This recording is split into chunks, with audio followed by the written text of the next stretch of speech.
everyone. Thanks so much for listening today. We have episode number 1 of the Cream podcast, Cash Rules Everything Around Me, with Jason Matthews. Jason, how are you today? I'm doing good. Glad the podcast number 1 episode is coming out. Super excited about this. Yeah, it's been a long time coming. I know this is a passion of yours and we talk about it a lot. You're a great financial planner and help a lot of clients, but you definitely want to do something fun and make sure that personal finance and investing wasn't as boring, huh? Definitely. I think oftentimes we get overwhelmed thinking we're hearing some boring guy in a suit and a tie. He has a word suit and tie, but I wanted to make it a little more exciting, a little bit more fun, catch our attention, and then, educate the people a little bit better about money and finance in a fun way.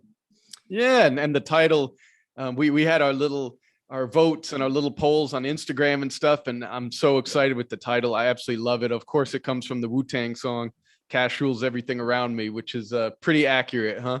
Definitely, man. Cream, get your money, dollar bills, yo. There you go. And it's going to be a fun, fast-moving podcast. Like you mentioned, we're going to cover economic news, market strategies, investing, personal finance, but also what's going on in your community, and have amazing special guests and just some real talk about life with you as well. Definitely, man. Definitely. Yeah, we're really excited about that. I think it's going to be real helpful, really good. Make sure you subscribe, follow us for all the new episodes that are coming soon. So, all right, cool. I want to give a couple of shout outs for on today's episode. One is to Common Grounds Gin and Tori Brown and Julian Peoples with Common Grounds Gin. Also, I want to give a shout out to Steve Peterson with Affinity Investments. He's a great guy, does a lot of great work in the multifamily aspect of real estate. I just want to give them a shout out on today's episode of Cream. Yeah, absolutely. That Steve, I know I've seen some of his stuff before and talked to him, and he really does a great job educating people and helping in the community. He's a guy who's super professional, but really cares, huh? Definitely. He definitely cares. Definitely want to do the right thing for the people. So definitely really good guy.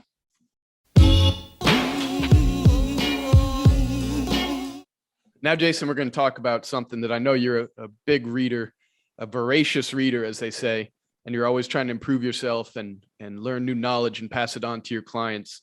So tell me about a book that you're reading now. Yeah, right now, a book I'm reading is called The Pumpkin Plan. It was a real good book about business, on how to really grow, expand, and really define what your business is. I'm really excited. I read this book probably 6-7 years ago. Now going back towards it is the perfect time going into the end of the year, into next year, to read The Pumpkin Plan, which I think is a fantastic book. The Pumpkin Plan. Great. I got to pick that one up. I need to step up my game and keep up with you when it comes to reading. I think the last book I read actually had pictures in it. And then you're the best-selling author, sir. So I'm surprised about that. All right. The Pumpkin Plan. Everyone check that one out.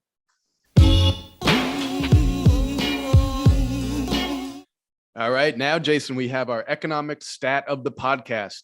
And today we're going to talk about GE, General Electric. GE, of course, is the largest company by market cap in the U.S. since the 1990s.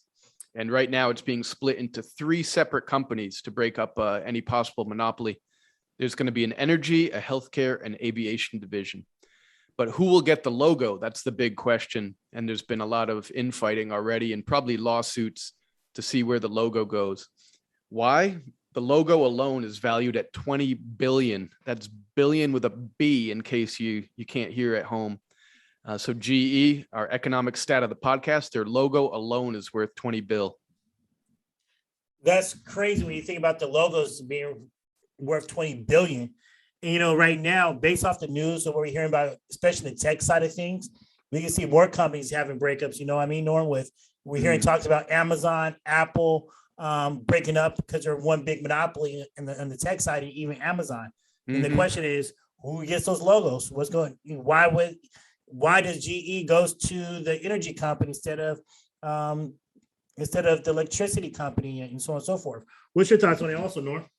Yeah, that's a great question, because very likely whichever one gets the logo, the name, the branding, will probably just take off like a rocket, their stock, and the other two will probably lag behind, take a while to get back. I wonder, Jason, with our Cream podcast logo, I wonder what that one would be worth.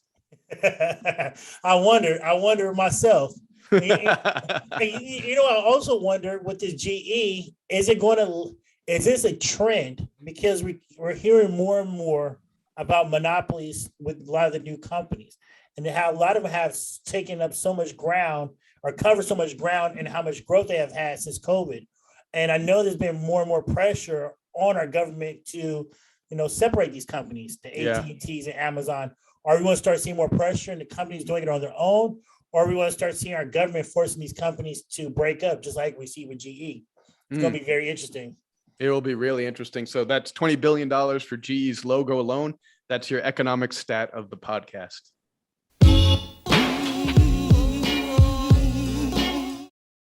All right. Now on the Cream Podcast, we have one of our favorite segments, the news headline of the week. This week, the headline is inflation is out of control. Gas prices are going through the roof. Jason, what do you think about all that? It's going crazy. So right now, U.S. consumer prices went up 6.2 since last October, which is the highest 1 month rate of inflation in 30 years. 30 years. That's crazy. It is crazy. You see it all the time. Fuel prices, they say, jumped 12.3% in October, which means they're up astounding 59. Let me say that one more time, 59.1% in 1 year. Also, used vehicles are up 2.5% in October and 26.4% for the year. And food prices are up 0.9% in October and 5.3% for the year. And certain products in food are going up. Norm, I see it all the time now with meat prices are drastically going up. And I read a report that one of the biggest meat factories are actually going to start producing more pigs before we don't have this pig shortage, and the price of pigs and pork prices don't drastically go up. And this gas prices, I see it the worst here in the Bay, where now you're seeing at gas stations where gas is over $5 a gallon. It's crazy right now. Man, I think that's more than my car is worth right now. And what's crazy about the food prices, I remember last week I had the munchies about 1 o'clock, 2 o'clock in the morning. I ate some Frosted Flakes. I'm just eating the cereal and I'm looking at the box. It said family size. And I was just thinking about how thin the box is. I was like, man, this box is thin.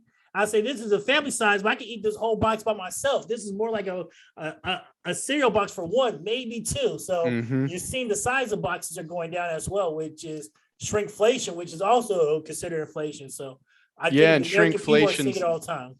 Yeah, and so shrinkflation, so people don't know, basically supermarkets, companies, food makers, they try to dupe you they'll charge the same price, so you don't see a noticeable price difference. But then if you pick up the box, it's 2 inches shorter and 1 inch thinner, and there's 30% less food in there or something like Jason's talking about. So shrinkflation is another thing we need to worry about, as well as inflation. Yeah, definitely. You see those boxes, you open up the cereal box or the chip bag, and all that air, you only get half the bag of it, which you're like, what the? So yeah, it's crazy, man. It's crazy right now. So let me ask you this. A lot of people are wondering about that. Gas prices are crazy. Food prices, a lot of it's supply chain disruption coming out of, still in, but coming out of hopefully the COVID pandemic, and things sort of iron themselves out. What's your long-term prognosis on inflation? Is it something we should be terrified about, concerned about, or it's just going to work itself out? I think right now, it's not just so we have to see the supply chain issues right now. Also, what we're seeing in this country is the labor shortage. And due to that labor shortage, you're seeing that wages are going to go up as well for certain occupations. I think what we're going to see is the poor and the middle class is going to be hurt the most because of inflation, because they lack the assets, while the wealthy usually live off of most of their lifestyle comes from the assets that they own.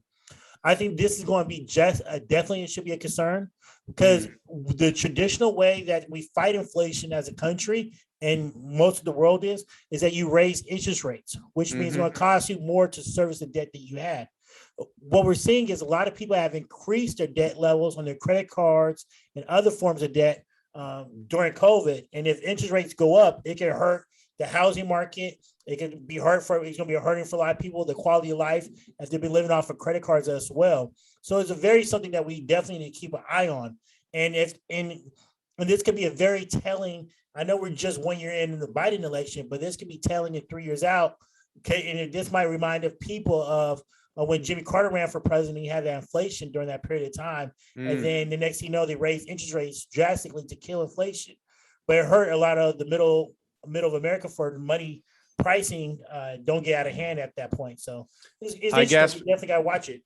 High gas prices do not signal good news for presidents or parties who have midterm elections. So we'll see what happens with that. Yeah, that's our news headline of the week. Inflation is out of control. Out of control. We got to do something about it.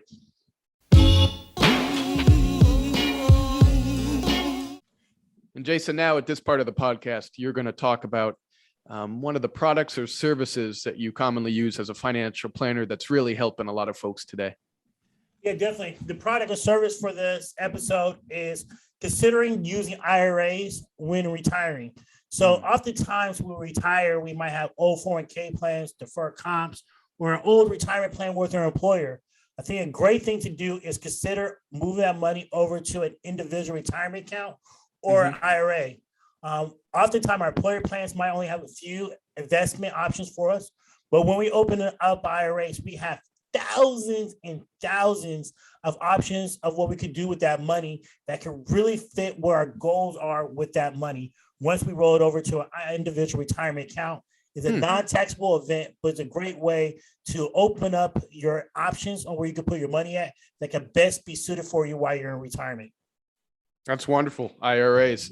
And everyone, of course, can get in touch with you, email, call, to get more information about IRAs or any sort of retirement planning. Yes, sir. All right, Jason, now in the Cream podcast, we're going to talk story from your week. So tell us something. How's your week going, Jason? What have you seen out there? The week is going good. Just the other day, yesterday is to be exact, my son, Kai Watts, he did a tryout out in Stockton, something called the League, which is a tryout to become one of the best seventh graders for baseball and here in Northern California. So they have these tryouts from Fresno to Sacramento to San Jose, and they pick out the best 50 players for 7th and 8th grade. And yesterday went to the tryout. It looks like he did pretty good. They have a lot of, they keep a lot of stats on everything you do, from your 40 time to how fast you throw the ball, what's your speed when you swing the bat. So I'm wishing him a good luck, and hopefully he makes a team when we find out. That's great. Yeah, so he was looking good out there, huh? Yeah, he's looking good. He's not the tallest guy, he's not the fastest guy. So, and with all of those analytics, they're always looking for the fastest and quickest, but he plays the game, he plays it well. So hopefully he makes a team. That's what we're hoping for. Hey, that's great. We're wishing him good luck, huh? And give us an update next week or two on how he did. Will do, man. Definitely will do. All right, Jason, now we have a great listener question. This question is from Angie, one of our listeners and one of your clients. With inflation rising so much and everything getting so much more expensive, from gas to food and more, how can I adjust my personal finances accordingly? I don't want to see my dollars worth less and actually go backwards. So, Jason, how would you answer that question from Angie? Yeah, well, I would do. That's a great question, Angie. Thanks for asking that question. Well, there's a couple things I would do. One thing is right now we do have inflation, but the other side of things is the federal government hasn't raised interest rates, so interest rates are still at historical lows. What I would do is switch my short-term interest rates that might be short-term, such as my credit cards, any short-term personal debt I might have, and switch it over to long-term debt and lock in those low long-term rates. So for instance, if you have a mortgage and you don't have it fixed for 30 years, this might be a time where you switch and you do a 30-year loan, or even consider doing a refinance for a loan for a new 30-year rate.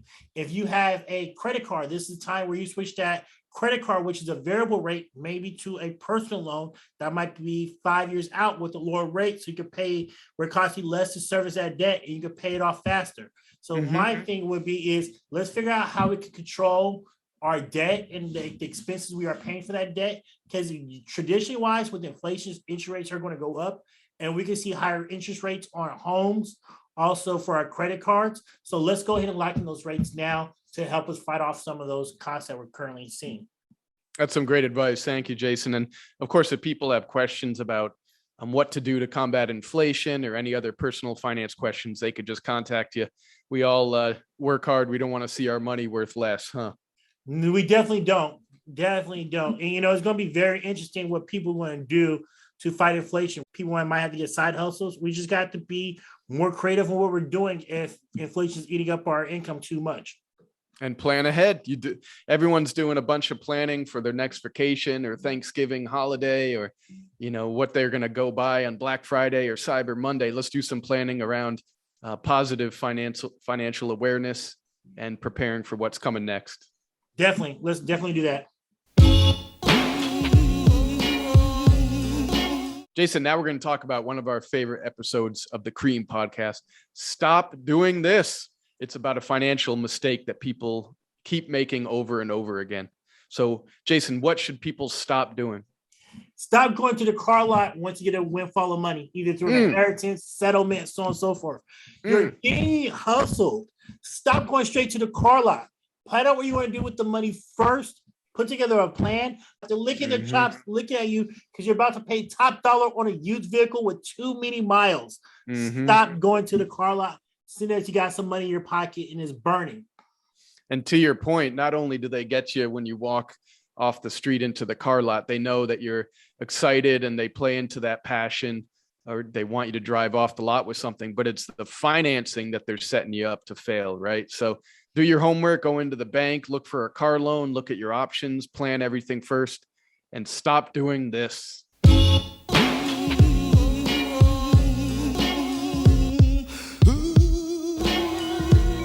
All right. Once again, everybody, thank you for coming to episode number 1 of the Cream Podcast. Once again, my name is Jason Matthews. My company is Matthews Financial Insurance Solutions, where we specialize in helping people who come across a windfall of money, either through an inheritance, settlement, switch jobs, just sold some real estate, or the business have grown substantially. Definitely check us out and make sure you watch our up and coming episodes. Thank you for participating in history in the making of episode number 1 of the Cream Podcast. Cash rules everything around me. Cream Podcast, Jason Matthews. Thanks so much, Jason. We'll catch everyone on the next one. Cash rules everything around me.